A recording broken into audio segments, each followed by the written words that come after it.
your host, Peter King. Good evening, and welcome to a profile on rock's most secretive and sexy performer.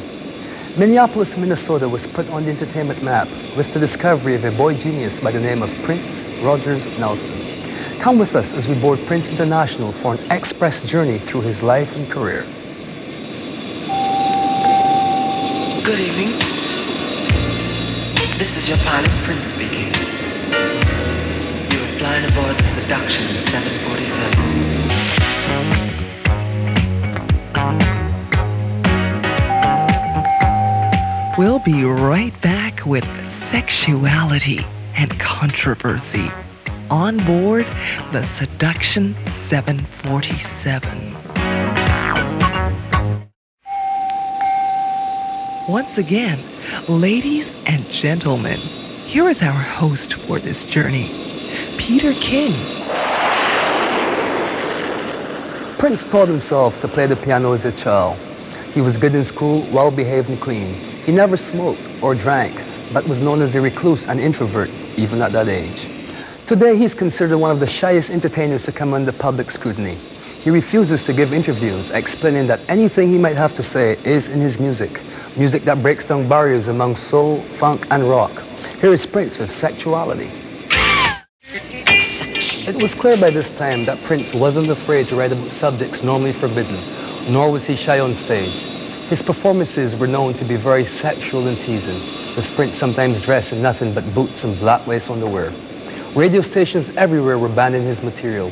His lyrics were just too bold and outrageous. To quote Prince, it's all about being free. With the title track of his 1981 album, here is Prince singing Controversy.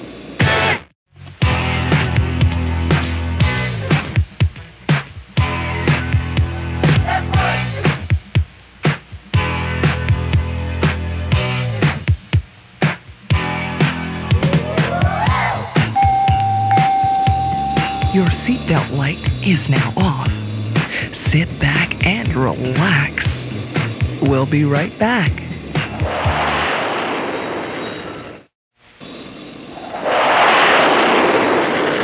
'82 came and Prince released 1999.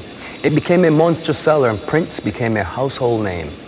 The title track of the album finds Prince inviting us all to party before a final war ends the human race. Village Voice commented, Prince rocks with honesty and fortitude. Here is Prince with his picture of 1999. The second single off the 1999 album brought Prince's attention back to lustier subjects. The lyrics of the song refer to his lady as a little red Corvette. Stay tuned. Our flight plan also includes When Doves Cry. Let's go crazy and I'll die for you.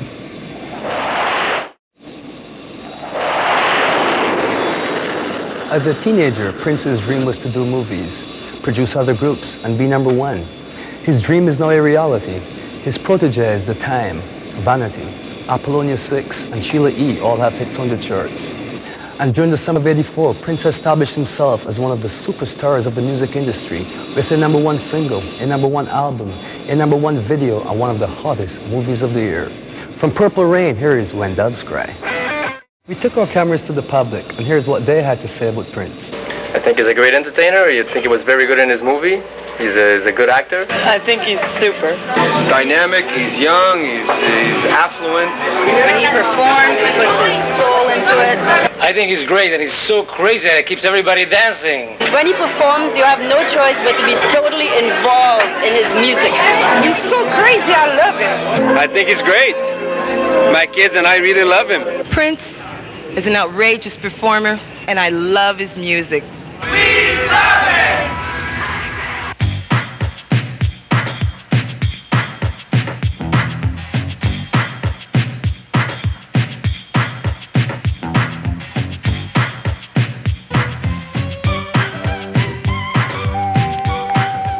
Ladies and gentlemen, we are experiencing some turbulence.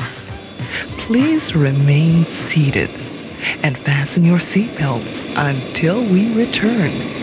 Thank you.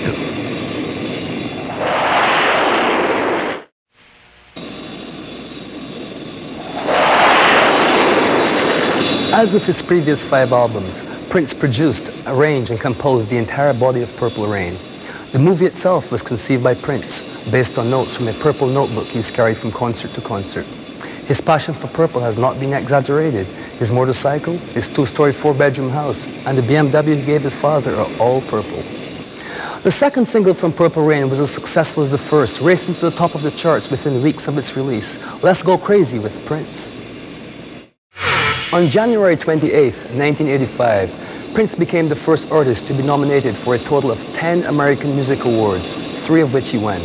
When Doves Cry won for Best Black Single, and Purple Rain won for both Best Black Album and Favorite Pop Album. He and his band The Revolution were there to accept the awards. Thank you very much.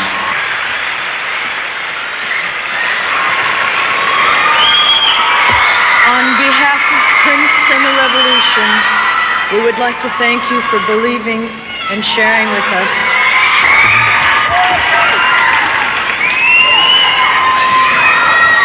For all of us, life is death without adventure. And adventure only comes to those who are willing to be daring and take chances. Ladies and gentlemen, as we approach our final descent, we ask that you return your seats to the upright position for landing. We'll be right back.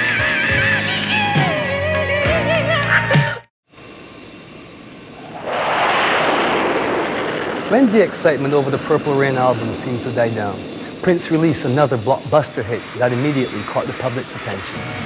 With a very energetic performance from one of his concerts, here's Prince singing, "I Would Die For You" and "Baby, I'm a Star." Newsweek says that Prince may be the most exciting new star in pop music today. There's no doubt that he joins the ranks of artists like Jimi Hendrix, Stevie Wonder, and Sly Stone. You don't have to like their music to appreciate it's coming from a truly original place. Originality and simplicity are the basics of Prince's music. With a future that looks wide open, 1984 was only the takeoff of a long journey through the history of rock music. Good night. Thank you for flying, Prince International.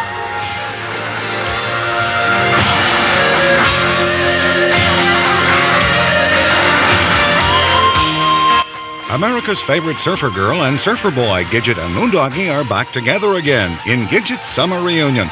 Join us for all the fun tomorrow at 9. Stay tuned for the 1985 Miss Universe pageant. Next.